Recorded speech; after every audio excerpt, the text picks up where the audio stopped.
Hi everybody, welcome back to the 10th of an hour with Griffin Bridgers. For today's episode, episode 47, we're going to learn how you can have your cake and eat it too with an estate planning technique known as the Grantor Retained Annuity Trust, or the GRAT. Now, as always, this presentation is not intended to substitute for legal or tax advice.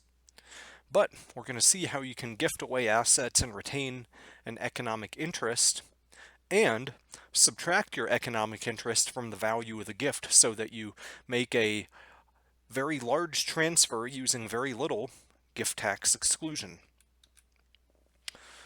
So the Grantor Retained Annuity Trust, or GRAT, is an irrevocable trust, and it typically has a definite term. Most often it ranges from 2 to a maximum of 20 years, where a grantor, who's the creator of the trust, receives an annuity payment from the trust each year, and at the end of the term of that trust, that annuity payment would end, and the balance of the trust would go on to remainder beneficiaries other than the grantor. These would usually be people like family members.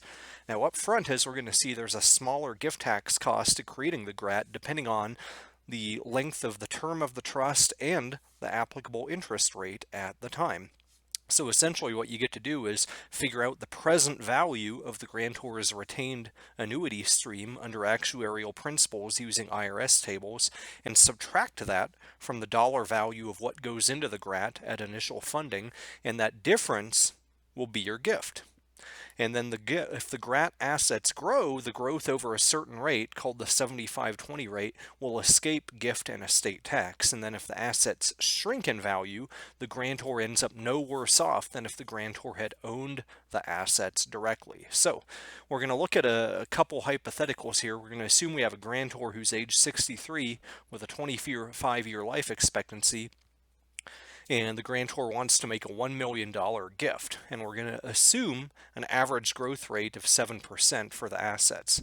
So if the grantor does nothing and holds on to that $1 million and it continues to grow and compound every year, then by death, if it's not used up or consumed, that amount will have grown to a little over $5 million. So there's growth of $4 million and change, all of which may be subject to estate tax. So that growth in value shows the entire purpose of making gifts to begin with. You're removing that growth in value from your estate and from the potential liability for estate tax.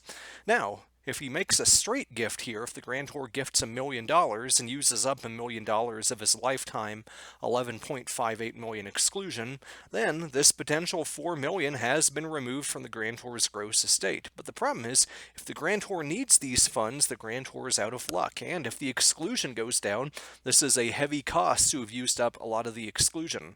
So the question is, could the grantor maintain the use of funds at least for a time? The problem is that usually, if a grantor creates a trust but retains the use of the funds, you run the risk that if the grantor dies, those funds would be included in the gross estate, which completely removes the purpose of getting rid of this $4 million in potential growth. So the GRAT creates the best of both worlds. You can set a term for the GRAT, which is kind of a roll of the dice, but kind of not, where if the grantor dies during the GRAT term, then those assets plus growth are subject to estate tax in the grantor's gross estate. But keep in mind, those GRAT assets are going to be reduced by the annuity payment each year, which is already coming back to the grantor anyway. Then if the grantor outlives the GRAT term, the assets plus the growth, but minus the annuity payments back to the grantor, will not be subject to estate tax. So, as I mentioned, a portion of this $4 million in growth will be returned to the grantor as an annuity. It could even be rolled into another GRAT in another year.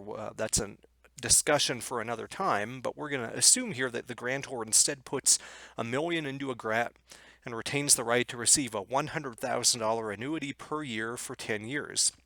So under actuarial tables, I put these numbers together a couple months ago. They may not be accurate now, but under the 75/20 rate, the gift tax value of the grantor's retained annuity stream is $979,000, meaning that the gift of the remainder interest is valued at only $21,000. So the grantor essentially gets to give away $1 million in trust, essentially, with only a gift tax on $21,000 of that. Now, this works right now with such favorable numbers because we're in a low interest rate environment. So in a falling interest rate environment, the gift tax value will trend down. However, in the rising rate environment, the gift tax value trends up. So it's important right now to do GRATs before the interest rate starts to go up, because once it gets back up to 5, 6, 7%, if it ever does, this won't be as effective of a strategy.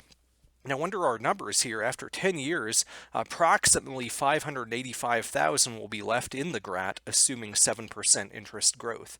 So in this case, really what the grantor got to do is lock in a $585,000 gift using only $21,000 of the grantor's gift tax exclusion, and that $585,000 will continue to grow outside of the grantor's gross estate. Now, we'll contrast that with a straight gift where the exclusion was used dollar for dollar for every value of transfer. So the big difference here is that there is a retained annuity interest that the grantor can subtract from the value of the assets going into the trust for determining the gift tax liability. Now, could the grantor have just retained the right to receive income from the trust? The answer is no. There are certain tax rules that require a certain amount of economic certainty to be able to value the present value of the retained annuity interest. So in this case, you have to have an annuity stream or the right to receive what's known as a unit trust payment each year, which is a percent of the value of the assets determined at the close of each year. Now,